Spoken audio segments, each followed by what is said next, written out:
मनोहर लाल खट्टर के खिलाफ हल्ला बोल दिया है। यूथ कांग्रेस के कार्यकर्ताओं की डिमांड आपको बता दें रही कि मुख्यमंत्री माफी मांगे। जिन किसानों पर बर्बरता की गई हरियाणा में, उन किसानों से माफी मांगनी होगी। जिस तरह हरियाणा में किसानों पर बल प्रयोग किया गया वो गलत था। और इस दौरान पुलिस ने यूथ कांग्रेस के कार्यकर्ताओं पर पानी की बौछारें छोड़ी, यानी कि वाटर कैनन का इस्तेमाल किया गया। यूथ कांग्रेस को रोकने के लिए चंडीगढ़ में एक बार फिर से आंदोलन होता नजर आया। आपको ये बता दें कि एक तरफ पुलिस जहां पर यूथ कांग्रेस को पीछे खदेड़ने में जुटी हुई थी, तो वहीं यूथ कांग्रेस भी हल्ला बोल करने पर आमदा थी। ये तस्वीरें देखिए, चंडीगढ़ की ये तस्वीरें हैं जहां पर बैरिकेडिंग लगाई गई और किसानों का प्रदर्शन जिस तरह से हो रहा है उसको लेकर ये सीधे तौर पर राजनीति गरमाती हुई नजर आ रही है। यूथ कांग्रेस का खट्टर सरकार के खिलाफ हल्ला बोल देखने को मिला। किसानों से माफी मांगे सीएम खट्टर। यूथ कांग्रेस ने ये आवाज बुलंद की। किसानों पर हुए बल प्रयोग को देखते हुए कांग्रेस के कार्यकर्ता उग्र हो गए और इसमें यूथ कांग्रेस के साथ ही एनएसयूआई के कार्यकर्ता भी मौजूद रहे, जिन्होंने चंडीगढ़ में आवाज बुलंद की। तो चंडीगढ़ में यूथ कांग्रेस और एनएसयूआई ने हरियाणा के मुख्यमंत्री मनोहर लाल खट्टर के खिलाफ हल्ला बोल कर दिया। यूथ कांग्रेस के कार्यकर्ताओं की ये डिमांड रही, ये मांग रही कि मुख्यमंत्री को किसानों से माफी मांगनी चाहिए। जिस तरह हरियाणा में किसानों पर बल प्रयोग किया गया है वो गलत है। इस दौरान यूथ कांग्रेस के कार्यकर्ताओं पर भी वाटर कैनन का इस्तेमाल किया गया। पानी की बौछारें की गई उन्हें खदेड़ने के लिए।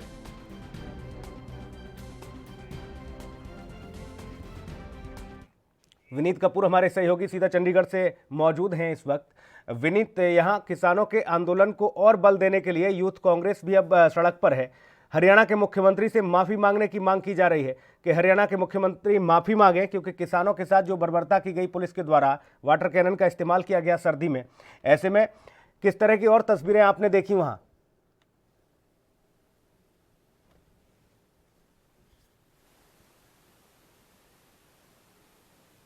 प्रदर्शन करती नजर आई थी, क्योंकि 7 दिन पहले जिस तरह से हरियाणा के विभिन्न बॉर्डरों की बात करें, अगर हम हरियाणा में जो शंभू बॉर्डर है वहां की बात करें, सैदपुर बॉर्डर की बात करें, या फिर और खनौरी बॉर्डर की बात करें, या फिर हम जिस तरह से मंडी डबवाली के अंदर बॉर्डर बनाए गए तो उन बॉर्डरों की बात करें, तो वहां पर पुलिस ने जिस तरह से किसानों के ऊपर पानी की बौछारें की, किसानों पर आंसू गैस के गोले दागने का काम किया, उसी कार्रवाई का यहाँ पर यूथ कांग्रेस जो है बड़े लेवल पर विरोध करती नजर आ रही थी। यहाँ पर सीधे तौर पर डिमांड की गई हरियाणा के मुख्यमंत्री से कि हरियाणा के मुख्यमंत्री के कहीं ना कहीं जो कह सकते हैं कि वो इन किसानों से माफी मांगे, क्योंकि जो पुलिस है उन्होंने जिस तरह से किसानों पर बर्बरता बरसाई है उसका कहीं ना कहीं एक यूथ कांग्रेस जो है विरोध करती है। और इसी बर्बरता के चलते मुख्यमंत्री को खुद किसानों से किसान भी प्रेस वार्ता कर रहे हैं, पहले सुन लेते हैं क्या कुछ कह रहे हैं किसान। आप बने रहिएगा।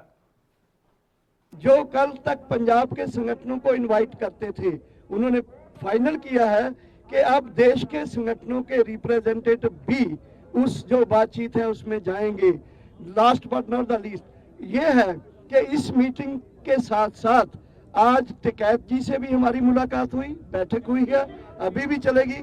और टिकैत जी ने बोला है कि हम आपके साथ हैं, जो कहोगे करोगे, जो फैसला दोगे हम उसी को इम्प्लीमेंट करेंगे और एक साथ मिलकर संघर्ष को आगे बढ़ाएंगे। और ये जो आज हमने किया है इसमें 2 इम्पोर्टेंट बात हमने बोला है। एक तो कल 3 तारीख है, भोपाल गैस ट्रेजेडी हुआ था। कल को हम कारपोरेट, खासकर अडानी अंबानी कारपोरेट पूरे उसके विरोध में एक कॉल दे रहे हैं कि पूरे देश में मनाया जाए इसको।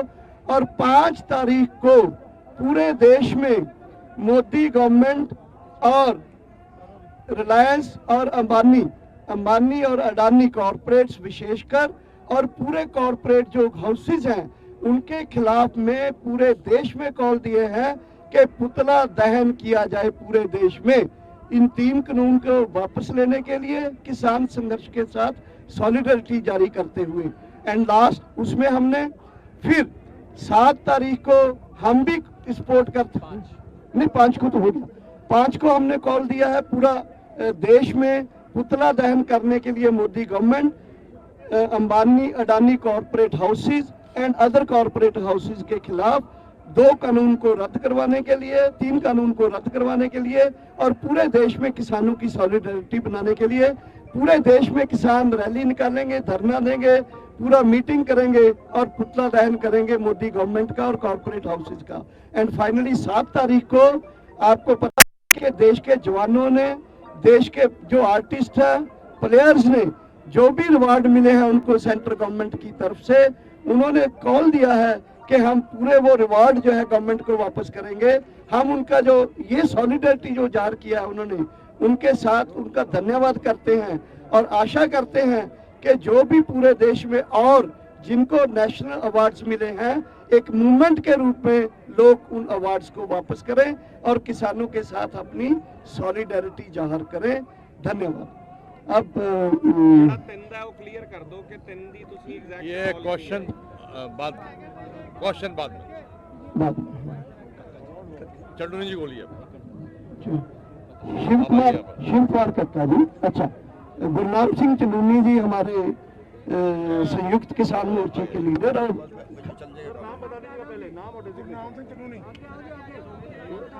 आगे थोड़ा साइड में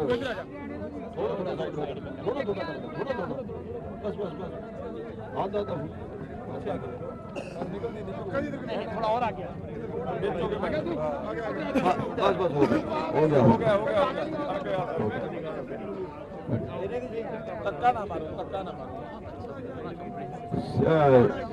सबसे पहले तो हम उन सैनिकों को और उन खिलाड़ियों को सैल्यूट करना चाहेंगे जिन्होंने इस देश को बचाने के लिए अपने अवार्ड जो उन्होंने कितनी मेहनत से जान पे खेल के जो उन्होंने प्राप्त किए हैं, उनको वापस लेने का फैसला किया है। उन सैनिकों का और उन खिलाड़ियों का हम सैल्यूट करना चाहेंगे, उनका धन्यवाद करना चाहेंगे। और दूसरा, आपकी प्रेस के माध्यम से हम ये समझाना चाहेंगे सरकार को कि इसका मतलब ये निकलता है कि जो देश के सैनिक हैं, देश के सिपाही हैं, देश की सेवा करने वाले जो लोग हैं या देश का नाम रोशन करने वाले जो लोग हैं, वो लोग भी इस आंदोलन को समर्थन दे रहे हैं और ये सरकार इसको खतरे की घंटी समझे, क्योंकि जो पुलिस है, सैनिक है, वो भी हमारे भाई हैं और वो अपने भाइयों के दर्द में, अपने परिवारों के दर्द में, इस आंदोलन में जितना उनसे बल पड़ रहा उतना सहयोग देने के लिए वो तैयार हो गए। तो ये सरकार के लिए एक तरह से खतरे की घंटी है। और दूसरा, सरकार को चेत जाना चाहिए, क्योंकि विदेशों की सरकार है, दूसरे देशों की सरकार है, कनाडा के प्रधानमंत्री तक जो है वो किसानों पे जो अत्याचार हुए हैं उनके लिए वो दुख प्रकट कर रहे हैं, उनके लिए वो एक तरह से उनको भी चोट पहुंची है कि जैसे इन्होंने हमारे साथ किया, लठ बरसाए, इन्होंने हमारे सिर पाड़े, इन्होंने पानी के फुहारे मारे, इन्होंने आंसू गैस के गोले छोड़े, एक्सपायर हुए गोले छोड़े, इन्होंने पर्चे दर्ज किए। वो एक अत्याचार उन्होंने कहा है। और हम सरकार को ये भी चेतावनी देना चाहते हैं कि अगर सरकार ने हमारी जल्दी बात न मानी, क्योंकि तीनों अध्यादेश से कम और एमएसपी का गारंटी कानून बनाने से कम, ये कोई इससे कम पे कोई फैसला नहीं होगा। ये आज की भी मीटिंग में तय हुआ है। अगर सरकार ने इन बातों को जल्दी ना माना तो हो सकता है कल कोई हमें और कदम उठाना पड़े और सरकार को और हमारे ऊपर अत्याचार करने पड़े। उन सब को भी हम सहेंगे जिससे सरकार को और सरकार के लिए खतरा बढ़ सकता है। तो इसी चेतावनी के साथ के सरकार को जो है एक बड़ा आंदोलन जो झेल रही है, जल्दी इसको समझे ताकि देश का सैनिक, देश की पुलिस, देश के सिपाही विदेशों में इनकी बदनामी ना हो और एक बगावत जैसी पोजीशन ना खड़ी हो जाए। सर एक चीज क्लियर कर सर जी, कनाडा की बात में अवार्ड वाली बात शिव कौन करेगा वापसी? अवार्ड वापसी कौन करेगा? कौन करेगा? नाम है शिव कुमार कक्का जी। यहाँ जी थोड़ा नहीं ना बैठे रहिए। देखिए, क्वेश्चन जो है वो हम लोग बाद में आपके सारे प्रश्नों का जवाब देंगे। अभी जो सिस्टम है उसी से चलेंगे हम लोग। देखिए, पूरे देश के जितने भी आज किसान संगठन हैं वो एक मंच पर हैं एक ही उनका लक्ष्य है, 3 काले कानून अध्यादेश। ये 3 काले कानून का हम स्पष्ट सरकार को कर चुके हैं। ये 3 अध्यादेश नहीं, ये देश के किसानों की मौत का फरमान है। इसको सरकार को वापस लेना पड़ेगा। इसके लिए कितनी भी कुर्बानियां हमको देना पड़ेगी, हम कमर कस चुके हैं। हमला चाहे जैसा हो, हाथ हमारा नहीं उठेगा। इस भावनाओं के साथ में हम लोग अपना आंदोलन चला रहे हैं। देश के अन्य प्रांतों से हमारे साथी जो किसान नेता हैं वो यहाँ मौजूद हैं। उड़ीसा से हैं, बिहार से हैं, बंगाल से हैं, केरला से हैं, कर्नाटक में हमारे साथी गिरफ्तार हैं। पूरे देश के लोग यहाँ रहे हैं और जन समर्थन बड़ा व्यापक मिल रहा है। तमाम सुप्रीम कोर्ट के वकील, स्टेट बार काउंसिल राज्य और तमाम सहकारी चैम्बर ऑफ कॉमर्स, सभी लोगों ने हमको पत्र भेजे हैं और अपना समर्थन दिया है। इस धरने पर भी लंगर से और तमाम समाज सेवी संगठनों से का भी सेवाएं हम लोग को दी जा रही हैं। हम उनके बहुत बहुत आभारी हैं और इसी प्रकार की सेवाएं देते रहेंगे। मीडिया से केवल एक बात है कि जो नौजवान जवाबदेह लोगों के साथ में यदि आप वार्ता करेंगे तो बहुत अच्छा होगा। दूसरी बात यह है कि कोई बाहर का व्यक्ति अगर किसी प्रकार की आपके साथ अभद्रता करता है, उसके लिए हम हाथ जोड़कर आपसे माफी मांगते हैं, बार बार क्षमा मांगते हैं, क्योंकि बहुत बड़ा जनसैलाब है। एक के बाद एक सड़कें हम दिल्ली की जाम करने की भी योजना बना रहे हैं और हम दिल्ली को चारों तरफ से पूरी तरह जाम कर देंगे अगर हमारे ये 3 काले कानून जो सरकार ने लागू किए हैं, इनको अगर वो निरस्त नहीं करते हैं। बंधुओं, कल जो चर्चा हुई है वो चर्चा इसलिए नहीं कि हम बिंदुवार चर्चा करेंगे उनसे कि 3 काले कानूनों में पहले अध्यादेश में 4 बातें हमारे खिलाफ हैं, दूसरे में 5 बातें खिलाफ है, तीसरे में 3 बातें खिलाफ है। सरकार और प्रधानमंत्री जी, खासतौर से मोदी जी, मुझे आश्चर्य है कि देश के प्रधानमंत्री पद पर बैठे व्यक्ति अगर ये कहते हैं कि एक बहुत फायदे का काम है, ये बहुत फायदे का अध्यादेश है, यही भाषा अधिकारी बोल रहे हैं, यही भाषा जो मंत्री हैं वो बोल रहे हैं। हम उनसे एक ही बात पूछते हैं कि आप एक भी बात बता दो कि इसमें फायदे की चीज क्या है। क्या देश के 80 करोड़ किसान, क्या देश के तमाम बुद्धिजीवी, क्या इस देश के तमाम अर्थशास्त्री ये सब के सब अनपढ़ हैं या इनको समझ नहीं है, केवल समझ प्रधानमंत्री जी को है? ये बात ठीक नहीं है। तो हमारी चर्चा इस बात की हुई कि जो अभी तक आप लगातार पार्लियामेंट में झूठ बोल रहे हैं, हम बिंदुवार आपको जवाब देंगे कि एक अध्यादेश में क्या दिक्कत है, दूसरे में क्या और तीसरे में क्या है। अगर वो हमारी बातों को नहीं गौर करते हैं, उन पर कोई फरमान जारी नहीं करते हैं, तो हमारी मोटी मोटी राय ये है कि आप एक दिन का पार्लियामेंट सत्र कई बार बुलाया गया है। अध्यादेश के बारे में बता दें, आपको सबको पता है कि अध्यादेश किसानों के लिए नहीं बुलाया जाता। कोई ऐसी इमरजेंसी नहीं लगी थी कि आप अध्यादेश बुलाकर 3 आदेश को जारी करते और राज्यसभा में बगैर वोटिंग के आपने इसको पास करा दिया, ध्वनिमति से पास हो गया। इसलिए ये जो तीनों अध्यादेश है, इस पर हमारी कल गंभीरता से चर्चा होगी। चर्चा होने के बाद में अगर सरकार हमारे से सहमत होती है और तीनों काले कानून के लिए एक दिन की पार्लियामेंट इनको बुलाना पड़ेगा, और जब तक पार्लियामेंट बुलाकर ये तीनों काले कानूनों को वो निरस्त नहीं करते हैं, तब तक ये आंदोलन चाहे 1 साल लग जाए, 6 महीने लग जाए, आंदोलन। तो किसानों को आप सुन रहे थे। किसानों ने सीधे तौर पर कह दिया कि दिल्ली को हर तरफ से घेर लेंगे, जब तक ये कानूनों को वापस नहीं लिया जाता है तब तक ये आंदोलन यूं ही निरंतर जारी रहेगा। वक्त एक ब्रेक का है, फौरन लौटेंगे कुछ और खबरों के साथ।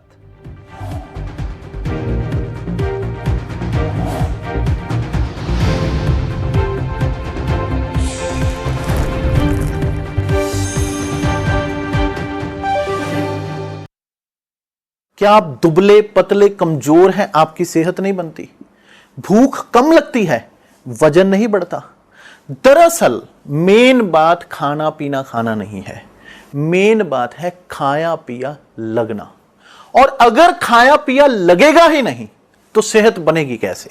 इसलिए हमारी संस्था सन्यासी आयुर्वेदा ने एक ऐसी दवा बनाई है जो कि आपके पाचन तंत्र को, आपके लीवर सिस्टम को ठीक करने का काम करती है, ताकि आप जो भी खाएं उसका पूरे का पूरा निचोड़ आपके शरीर को लगे, आपकी भूख बढ़े, खाया पिया सही से लगे, नया खून बने, हड्डियों में जान आए, वजन बढ़े, ताकत बढ़े, चेहरे पर नूर आए, और आप मोटे तगड़े खूबसूरत पर्सनैलिटी के मालिक बन जाएं। यह दवा पूरी तरह से आयुर्वेदिक होती है। इसका शरीर पर कोई भी साइड इफेक्ट, कोई भी नुकसान या दुष्प्रभाव नहीं होता। लड़के लड़कियां दोनों इसका इस्तेमाल कर सकते हैं और पहले 15 दिन के अंदर ही आपको इसका असर महसूस हो जाएगा। सिर्फ 650 रुपए की पूरे 1 महीने की दवा होती है और आप इसे घर बैठे 01145454545 पर फोन करके दवा मंगवा सकते हैं।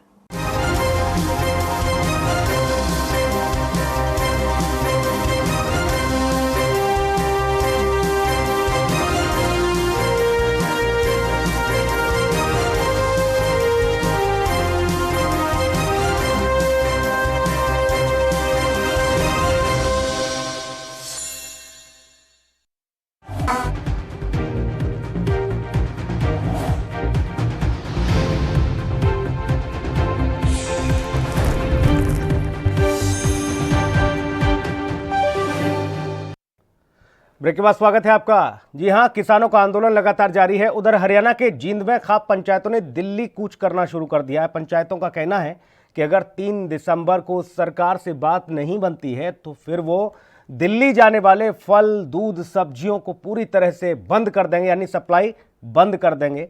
यहां किसान नेता घर घर जाकर लोगों से दिल्ली चलने की अपील भी कर रहे हैं। दूसरी ओर दिल्ली बॉर्डर पर अलग अलग स्थानों पर किसानों का धरना चल रहा है। बड़ी संख्या में किसान पंजाब, हरियाणा की राजधानी से लगातार निकलते हुए देश की राजधानी की ओर कूच कर रहे हैं। और इस बीच गाजीपुर बॉर्डर से भी एक तस्वीर सामने आई जहां पर देखा जा सकता है सीधे तौर पर कि किसान हवन पूजा भी करते नजर आए। किसानों ने हवन पूजन कर सरकार की सद्बुद्धि के लिए कामना की है। विनीत हमारे सहयोगी और दिल्ली से राजीव तिवारी हमारे सहयोगी लगातार बने हुए हैं।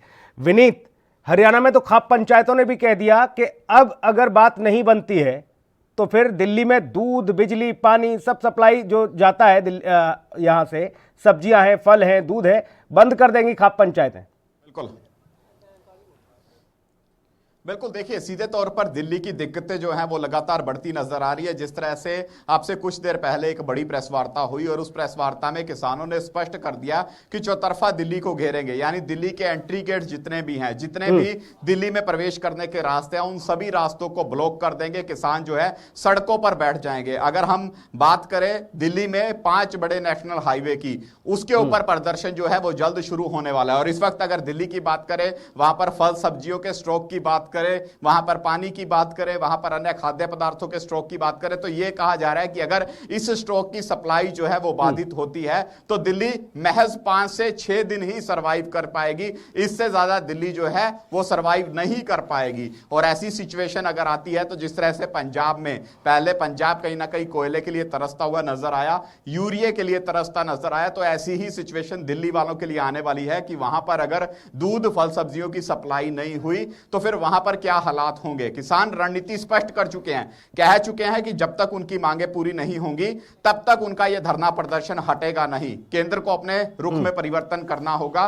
केंद्र अगर अपने रुख में बदलाव करता है तभी किसान जो है पीछे हटने को तैयार है। और हरियाणा की सभी तकरीबन 40 के आसपास खापें जो हैं हरियाणा की, वो किसानों को समर्थन दे चुकी है। कुछ एक खाप तो हरियाणा से दिल्ली की तरफ कूच करती भी नजर आ रही है। सागवान खाप की बात करें तो जिस तरह से सागवान खाप जो है वो समर्थन कल ही दे चुकी थी और दिल्ली की तरफ कूच भी करती नजर आई। आज भी कुछ खापें जो हैं वो कूच करती नजर आ रही हैं। और यहां पर एक और बड़ी खबर आ रही है कि जेजेपी यानी जननायक जनता पार्टी पर भी दबाव बनाने की सिचुएशन जो है वो शुरू हो चुकी है। जननायक जनता पार्टी पर भी दबाव बनाया जा रहा है, निर्दलीय विधायकों पर भी दबाव बनाया जा रहा है खापों की तरफ से कि मनोहर सरकार से समर्थन वापस लें।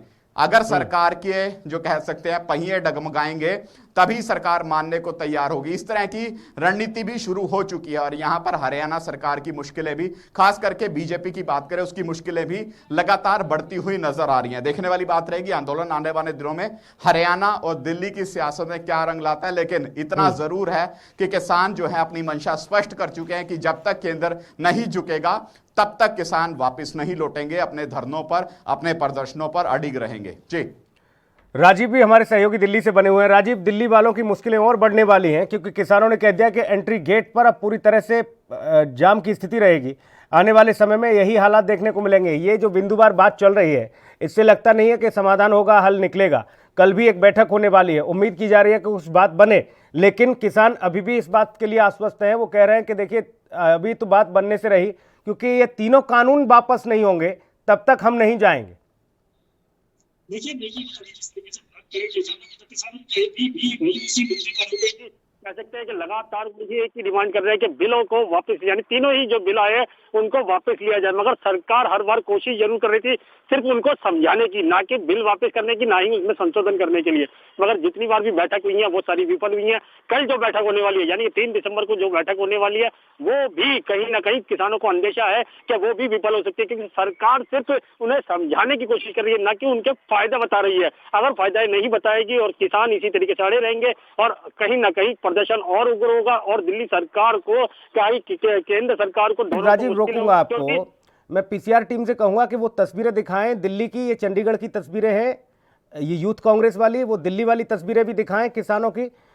और राजीव अब आप बताइए, देखिए हवन भी देखने को मिला दिल्ली में, तो यहाँ तक कि अलग अलग बॉर्डरों पर किसान जो हैं, जत्थेबंदियां इकट्ठा हुई हैं, वो भी लगातार वहाँ मौजूद हैं। किस तरह की तस्वीरें और आप देख पा रहे हैं, किस तरीके के किसानों के पीड़ा और दर्द आप समझ पा रहे हैं राजीव? जिस तरीके से किसानों की जो दर्द की बात करी, तो आपने कहीं ना कहीं ये जरूर है कि किसानों का वाकई में दर्द है, क्योंकि लगभग 6 से 7 दिन होने लगे हैं और कहीं ना कहीं दिक्कतें जरूर आ रही हैं। मगर वो दिक्कतों का सामना करते हुए भी फिर भी अड़े हुए हैं ताकि किसान सरकार जो है उनको जो बिल है उनको वापस ले सके। मगर सरकार अभी भी उनको सिर्फ उनको समझाने की कोशिश कर रही है, ना कि बिल वापस लिए जा रहे हैं। मगर किसानों की बात करें तो किसान अभी भी जूझ रहे हैं। यहाँ तक कि हवन जो क्या कराया गया गाजियाबाद बॉर्डर पर, वो कहीं ना कहीं सरकार के लिए इसलिए था कि सरकार कहीं ना कहीं जागे, जो उनकी नींद सो रहे हैं या फिर कहीं जो उनकी सद्बुद्धि है वो वापस आ सके। मगर बात करें लगातार अभी भी वही नजर आ रहा है, क्योंकि किसान अभी भी जूझ रहे हैं। यहाँ तक उनके जो परिवार है, उनके बच्चे हैं, साथ में जो ट्रैक्टर ट्रॉली पर अपना टेंट लगा के या जो तंबू लगा के रात गुजारने की मजबूर हो जाते हैं, वो कहीं ना कहीं अभी भी सरकार से एक ही। दिल्ली वासियों की किस तरह की है राजीव? आपने बातचीत की होगी दिल्ली के लोगों से। एक तो आंदोलन की वजह से बाकी आवागमन पूरी तरह से बाधित है ही, लेकिन अब तो किसान आंदोलन को और उग्र करने के लिए कहते नजर आए हैं। उन्होंने कहा है कि हम पीछे कदम खींचने वाले नहीं हैं। उधर सरकार भी बात बनाने के लिए तैयार नहीं, यानी कि सरकार भी अपने फैसले पर अड़िग है, इधर किसान भी। ऐसे में दिल्ली की चिंताएं किस तरह की हैं जनमानस की? देखिए बिल्कुल लोगों की जो दिल्ली की जनता है वो कहीं ना कहीं तीसती नजर आ रही है, क्योंकि एक तरफ किसान है बॉर्डर पर अड़े हुए हैं ताकि दिक्कतें सरकार को दे रहे हैं, और सरकार कहीं ना कहीं मांगों को, जो किसानों की मांग है उसको नहीं मान रही है। मगर उसके बीच में दिल्ली की जो जनता है, यानी कि जो ग्राउंड क्लास की जो जनता है, वो कहीं ना कहीं तीसती नजर आ रही है। क्योंकि एक तो काम धंधे की वजह से बॉर्डरों पर जाना पड़ता है, जैसे फरीदाबाद की बात करें, गाजियाबाद की बात करें या नोएडा की बात करें, सर्विस करने के लिए वहां भी जाना पड़ता है, वो रास्ते भी बंद हो चुके हैं, सीधे तौर पर बढ़ी हुई हैं। देखना यह है कि ये चिंताएं कम कैसे होंगी। विनीत हमारे सहयोगी चंडीगढ़ से बने हुए हैं। विनीत, और क्या कुछ रूपरेखा और क्या कुछ नई नई तस्वीरें, चूंकि आप चंडीगढ़ में हैं और हरियाणा पंजाब की राजधानी है चंडीगढ़, यहां से तमाम सारी भूमिकाएं तैयार होती हैं, रणनीतियां होती हैं दोनों राज्यों की, बैठकर यहां तमाम व्यवस्थाएं बनाई जाती हैं। यूथ कांग्रेस का प्रदर्शन देखा, वाटर कैनन भी देखा। बिल्कुल, देखिए सीधे तौर पर सुनील अगर बात करें तो यहाँ पर मनोहर लाल खट्टर सरकार को घेरने की रणनीति जो है वो शुरू हो चुकी है। जिस तरह से कल की बात करें, कल जिस तरह से अगर हम जेजेपी यानी जननायक जनता पार्टी के संस्थापक डॉक्टर अजय सिंह चौटाला के ट्वीट की बात करें तो उस ट्वीट में वो स्पष्ट तौर पर ये कहते नजर आए, और जिस तरह से उन्होंने बयान भी दिया कि केंद्र की मोदी सरकार ये बात कह रही है कि इन कानूनों के लागू होने के बाद भी एमएसपी जो है वो खत्म नहीं होगी। अगर वाकई में एमएसपी खत्म नहीं होगी तो फिर केंद्र की क्या मजबूरी है कि इस एमएसपी वाले क्लोज को वो कानूनों में नहीं डाल रहे। यानी वो सीधे तौर पर कह रहे हैं कि किसानों के हक में हम खड़े हैं और कहीं ना कहीं केंद्र को चाहिए कि वो किसानों के साथ बैठक करे और ये एमएसपी वाला क्लोज जो है इसको सीधे तौर पर कानूनों के दायरे में लाएं ताकि किसान जो है वो सुरक्षित हो सके। इसके अलावा दिग्विजय सिंह चौटाला की बात करें, इंसो के राष्ट्रीय अध्यक्ष हैं, उनका एक बड़ा बयान निकलकर सामने आता है और वो सीधे तौर पर कहते हैं कि वो किसानों के साथ में है और जननायक जनता पार्टी जो है वो लगातार किसानों का समर्थन करती रहेगी। यानी इस तरह की बातें जब निकलकर सामने आती हैं और जो बीजेपी के सहयोगी घटक हैं जब वो इस तरह की बातें करते हैं तो फिर बीजेपी पर और ज्यादा दबाव बनता है। क्योंकि यानी कि बैरिकेडिंग लगाकर, वाटर कैनन का इस्तेमाल करके या लाठी चार्ज करके आप किसानों की आवाज को दबा नहीं सकते हैं। अब मुश्किलें हरियाणा सरकार के लिए भी बढ़ सकती हैं। विनीत, ये इशारा सीधे तौर पर हो रहा है जेजेपी पर। अगर यहाँ दबाव बनेगा, समर्थन अगर वापस लिया जाएगा तो अल्पमत में सरकार आएगी और सीधे तौर पर मुश्किलें बढ़ जाएंगी खट्टर की। ऐसे में हरियाणा को भी बचाना है, यानी कि सरकार को भी बचाना है बीजेपी को, और बाकी चीज़ों पर भी मंथन करना है। लेकिन सवाल यही कि आखिर इतनी देरी क्यों हो रही है इस पूरे मामले पर? अगर आपको यही काम करने हैं, एक कहावत है कि अगर बिटिया ब्याहनी है तो थोड़ा झुक जाइए। जब आपको मालूम है कि बात बनानी है, किसानों की मांगों को मानना है, तो फिर ये अड़िग रवैया क्यों, ये सोचना होगा सरकारों को। बहुत शुक्रिया विनीत। साथ ही राजीव, आपका भी बहुत धन्यवाद। वक्त एक ब्रेक का है, फौरन लौटेंगे।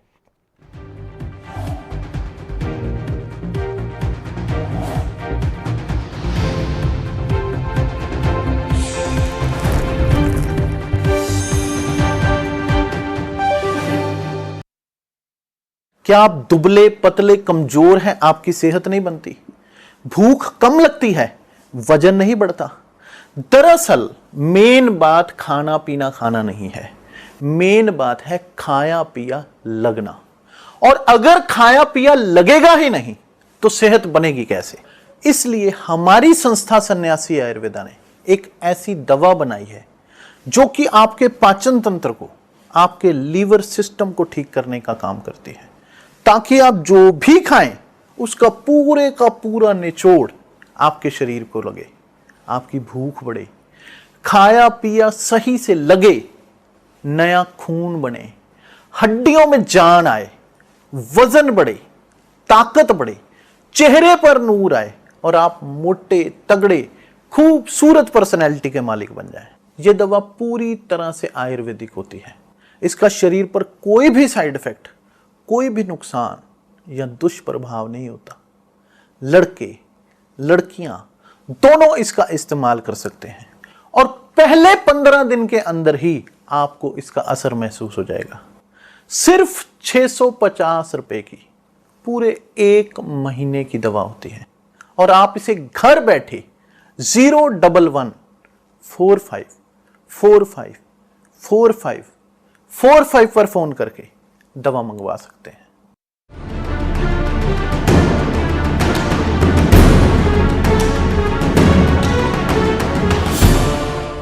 एक निजी यूनिवर्सिटी का काला सच, BTech, MTech, BBA, engineer teacher बनाने का काला खेल। 5000 बच्चे हो चुके हैं शिकार। 300 से ज्यादा कर्मचारी मिलकर दे रहे हैं अंजाम। नेपाल से लेकर रवांडा, अफगानिस्तान से लेकर केन्या, हर जगह मौजूद यूनिवर्सिटी के दलाल कैसे देते हैं अपने कारनामों को अंजाम। जल्द करेंगे बड़ा खुलासा, दिखाएंगे आपको पूरा सच।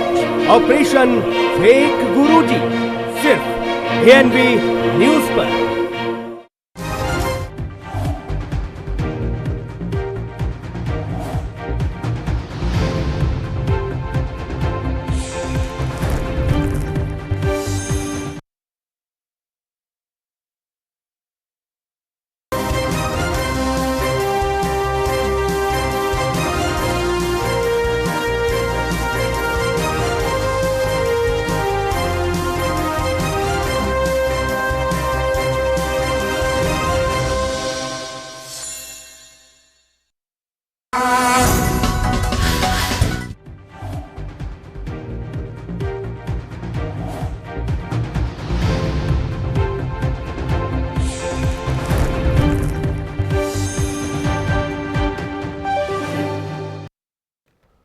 ब्रेक के बाद स्वागत है आपका। और अब खबर है यूपी के रामपुर से, जहां एक तरफ यूपी सरकार स्कूलों की दशा सुधारने के लिए करोड़ों का बजट खर्च कर रही है, तो वहीं विद्यालयों में शिक्षक अपनी कारगुजारी के चलते सरकार की सभी योजनाओं को पलीता लगाने का काम कर रहे हैं, उसमें कोई कोर कसर नहीं छोड़ रहे। ताज़ा मामला रामपुर नगर के मोहल्ला चाऊपुरा का है, जहां पर स्थित इंग्लिश मीडियम परिषद स्कूल का ये पूरा वाकया, जहां परिषदीय विद्यालय में फर्नीचर के निर्माण कार्य चल रहे हैं। यहां पर विद्यालय के प्रधानाचार्य प्रेम सिंह ने स्कूल में पढ़ने वाले छोटे छोटे बच्चों को दुकानों पर प्लाई बोर्ड लेने के लिए भेज दिया। गुरुजी की आज्ञा थी तो बच्चे कैसे इनकार कर पाते, और चले गए भारी भरकम काम करने के लिए। लेकिन खुद गुरुजी अपने स्टाफ के साथ वहीं मौजूद रहे, वहीं बैठे रहे। मामले की जानकारी जैसे ही उप जिलाधिकारी यमुनाधर चौहान को मिली तो वो वहां पहुंचे और इस पूरे मामले में रिपोर्ट तैयार की गई, जिलाधिकारी महोदय को ये रिपोर्ट सौंपी गई। ये बच्चे देखिए, अब स्कूल में फर्नीचर का काम चल रहा है तो अध्यापक ने इन बच्चों को ही भेज दिया कि आप जाइए मजदूरी करिए। अब सवाल यह है कि इन बच्चों को अगर किसी तरह से कोई चोट लग जाए तो उसका जिम्मेदार कौन है?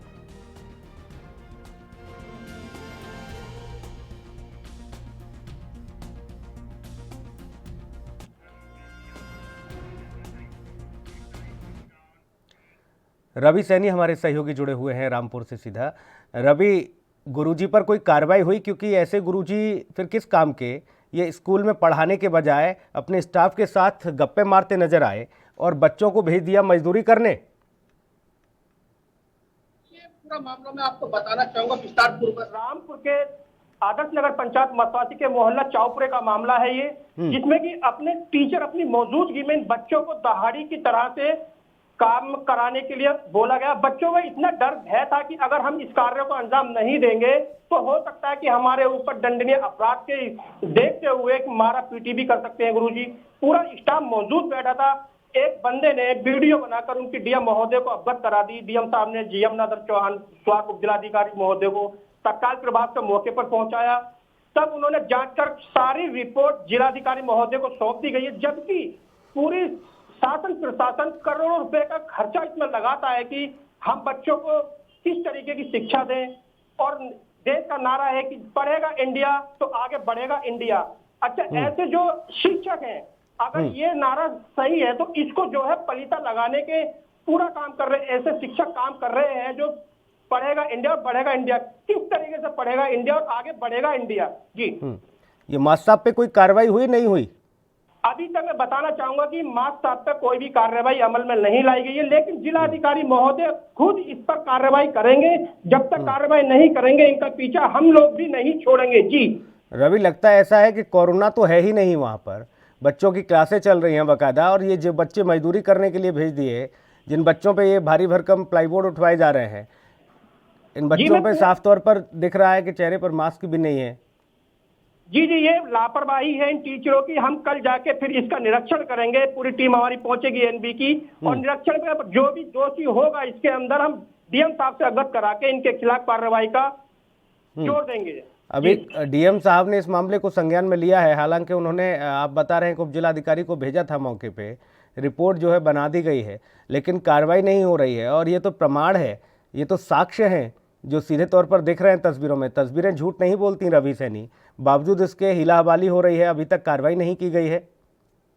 जिलाधिकारी महोदय ने पूरा संज्ञान इस पर ले रखा है। उप जिलाधिकारी महोदय को मौके पर भेजा था कि किस तरीके की क्या है, जांच करके उन्होंने पूरी रिपोर्ट जिलाधिकारी महोदय को सौंप दिया। हालांकि कुछ कार्रवाई जिलाधिकारी महोदय ने करी भी है, और किसी भी कीमत पर इनको कोई भी लापरवाही टीचरों की तरफ से बर्दाश्त नहीं करते हैं। जी रवि, ये कोई पहला वाकया नहीं है, जिले में और भी कई ऐसे मामले सामने आ चुके हैं। या प्रदेश भर की बात की जाए, प्रदेश के अन्य शहरों में भी ये मामले आ गए हैं, जहां पर बच्चों से झाड़ू लगवाई जा रही है, कुछ बच्चों से यहाँ जो मिड डे मील का भोजन बनवाया जा रहा है, उनसे बर्तन साफ कराए जा रहे हैं।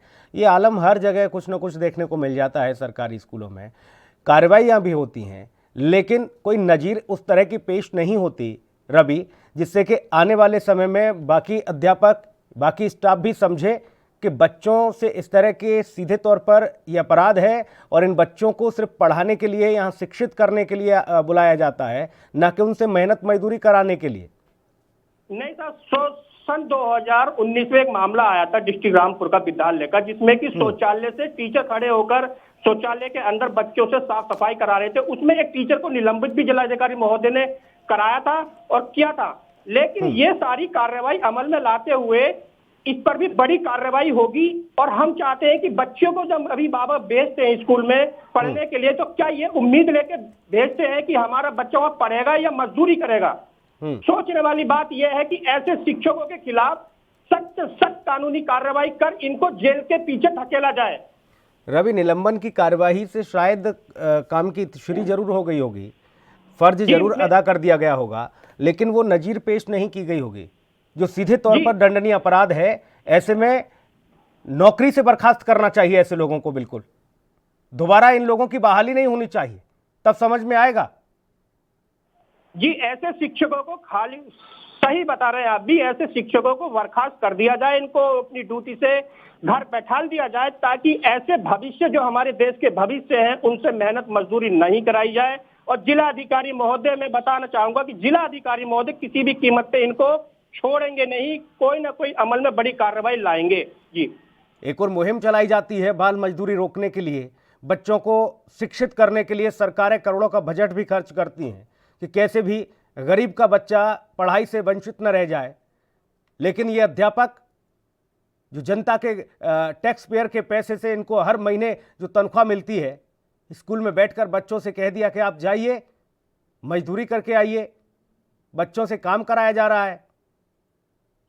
जी, मैं यही पूरा प्रकरण बताना चाहूंगा कि यहाँ पे मुहिम चलाई थी कि नाबालिग बच्चों को, 14 साल से नीचे कम उम्र के बच्चों को मजदूरी ना कराई जाए। 51-52 हमारे डिस्ट्रिक्ट रामपुर में FIR भी दर्ज हुई थी अभिभावकों को, और जो कार्य करा रहे थे दुकानों पर। लेकिन ये बड़ा सवाल है कि किसी न किसी तरीके से इन नौनिहाल बच्चों का भविष्य तबाह ना हो और ना ही किया जाए। हम ये भी गुजारिश करते हैं, और ANB की मुहिम पूरी चलेगी इस पर कि जब तक कार्रवाई नहीं होगी हम इसके पीछा नहीं छोड़ेंगे।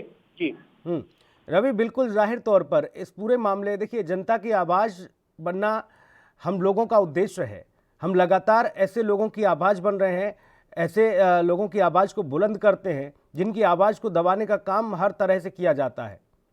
शासन प्रशासन भी लगातार लग जाता है आवाज़ को दबाने के लिए, लेकिन हमारी मुहिम, हम लोग और आप लोग लगातार जो क्षेत्र में फील्ड पर जो मेहनत करते हैं, उससे न जाने कितने लोगों को न्याय मिलने का काम होता है।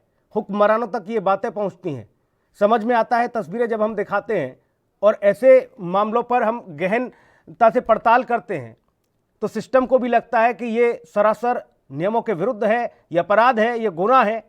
बावजूद इसके सिस्टम में सुधार होता नजर नहीं आ रहा। मुख्यमंत्री की मंशा किस तरह की है हर कोई जानता है, प्रदेश का नागरिक। मुख्यमंत्री योगी आदित्यनाथ चाहते हैं कि प्रदेश में बच्चों का भविष्य सुदृढ़ हो, उनका भविष्य सुधरे, सभी बच्चे शिक्षित बने। लेकिन ऐसे लोग सिस्टम को सीधे तौर पर पलीता लगा देते हैं। सरकार की मंशा के विपरीत जाकर ये लोग काम करते हैं। कई मर्तबा अभी ऐसा देखने को मिला कि कई शिक्षकों का तो इतना दबदबा, इतना रसूख रहता है कि वहां कोई बोलने को तैयार नहीं रहता उनके खिलाफ। इतना खौफ ज्यादा कर देते हैं वो लोगों को।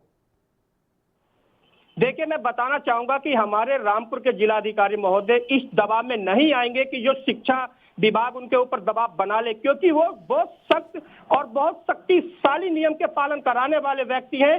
किसी भी हालत में इन अभिभावकों को जो भरोसा दे रखा है लेकिन जिलाधिकारी इतनी देरी क्यों कर रहे हैं रवि? सवाल यह है, जब खुद वो इस मामले को संज्ञान ले चुके हैं, रिपोर्ट उन तक पहुंच गई है, फिर देरी क्यों हो रही है? क्या मजबूरी है DM साहब की? देरी यह है कि हो सकता है कि किसी हालत में अभी रिपोर्ट जिलाधिकारी महोदय ने न सबमिट कराई हो, अगर हो गई हो तो फिलहाल अभी कोरोना काल चल रहा है कि धीरे धीरे उसका प्रोसेस आगे बढ़ाता रहेंगे। जी, हालांकि आप बता रहे हैं कि कुछ मामलों में DM साहब ने संज्ञान लेकर कार्रवाइयां की हैं, उन्होंने अमल में लाए हैं और उन्होंने सख्त हिदायत दी है अपने अधीनस्थों को कि अगर लापरवाही कहीं किसी भी विभाग में बरती जाएगी तो बर्दाश्त नहीं होगा। मुख्यमंत्री का जैसा सीधा सीधा निर्देश है। लेकिन सवाल वही है रवि कि आखिर इतनी तमाम सारी चेतनाएं, इतने तमाम निर्देश और आदेश के बावजूद अगर इस तरह के कार्य, इस तरह की तस्वीरें सामने आती हैं तो फिर बेमानी लगते हैं ये निर्देश। नहीं, ऐसा रामपुर में नहीं होने वाला है, बेमानी वाला नहीं होने वाला है। इसमें जिलाधिकारी महोदय 101% कार्यवाही करेंगे, क्योंकि वो अपने आदेशों का पालन बाखूबी कराना जानते हैं और सारे अधिकारी किस तरीके का उनसे काम कराते हैं, जिलाधिकारी महोदय किस तरीके का अधिकारियों से काम कराना चाहते हैं, उसी गाइडलाइन के। हालांकि उम्मीद हम यही करते हैं रवि, जो आप बता रहे हैं। देखिए, आपकी भी बात हुई है, आप लगातार देख रहे हैं जिले में जिलाधिकारी की किस तरह की कार्यशैली रही है, तो आप वो बता भी रहे हैं। लेकिन इस पूरे वाकये को अगर समझा जाए तो कहाँ का ये पूरा वाकया है, किस स्कूल का है और कौन ये अध्यापक हैं, क्या इनका ऐसा बड़ा रुतबा और रसूख है? ये इंग्लिश मीडियम स्कूल है जो चौपुरे में है। प्रेम सिंह इसके अध्यापक हैं, पूरा स्टाफ उनका साथ में था जब बच्चे मजदूर की तरह वजन ढो रहे थे, प्लाईवुड लेके आ रहे थे। लेकिन हमारी नजर इसी पे बनी है कि इस पूरे प्रकरण पर नजर हमारी बनी है कि इस पर क्या कार्रवाई लाई जाएगी, किस तरीके की कार्रवाई होगी। हमें आश्वासन दिया है जिलाधिकारी महोदय ने कि हमने अपनी कार्रवाई सबमिट करा दी गई है, लेकिन जिलाधिकारी महोदय की तरफ से कुछ हो सकता है। चलिए रवि, बहुत शुक्रिया आपका, बहुत धन्यवाद आपका इस खबर पर जुड़ने के लिए। और सीधा लिए चलेंगे, कृषि मंत्री नरेंद्र सिंह तोमर कुछ कह रहे हैं। कि जब विषय टेबल पर आएगा उसके कानूनी पक्ष को देखेंगे तभी आगे विचार होगा।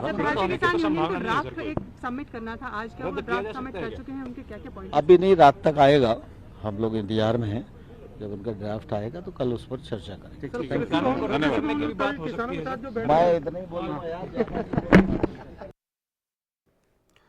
तो कृषि मंत्री नरेंद्र सिंह तोमर कह रहे हैं, हालांकि सरकार चिंतित दिख रही है, गंभीर भी नजर आ रही है और कह रही है कि किसानों की बातों पर अमल किया जा रहा है। अब देखना होगा कि कल की जो बैठक है, जो निर्धारित की गई है 3 दिसंबर की, उस बैठक में क्या कुछ अमृत निकलता है। उस मंथन में हर किसी की निगाहें, हर किसी की नज़रें उसी के लिए लगातार बनी हुई हैं देश भर से, कि जो बैठक होने वाली है 3 तारीख को यानी 3 दिसंबर को, किसान जत्थेबंदियों के साथ, किसानों के जो तमाम नेता हैं उनके साथ।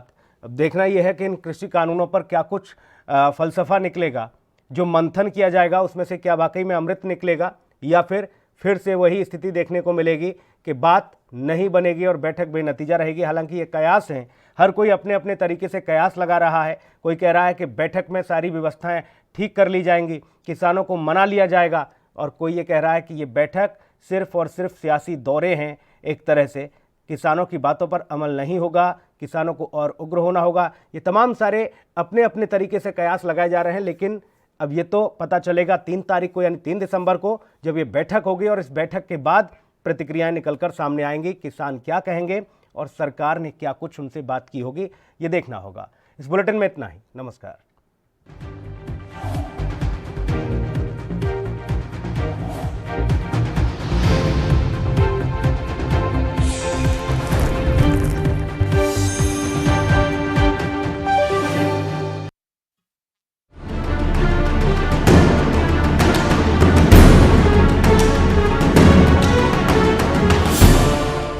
एक निजी यूनिवर्सिटी का काला सच, BTech, MTech, BBA, engineer teacher बनाने का काला खेल। 5000 बच्चे हो चुके हैं शिकार। 300 से ज्यादा कर्मचारी मिलकर दे रहे हैं अंजाम। नेपाल से लेकर रवांडा, अफगानिस्तान से लेकर केन्या, हर जगह मौजूद यूनिवर्सिटी के दलाल कैसे देते हैं अपने कारनामों को अंजाम। जल्द करेंगे बड़ा खुलासा, दिखाएंगे आपको पूरा सच। ऑपरेशन फेक गुरुजी, सिर्फ एएनबी न्यूज पर।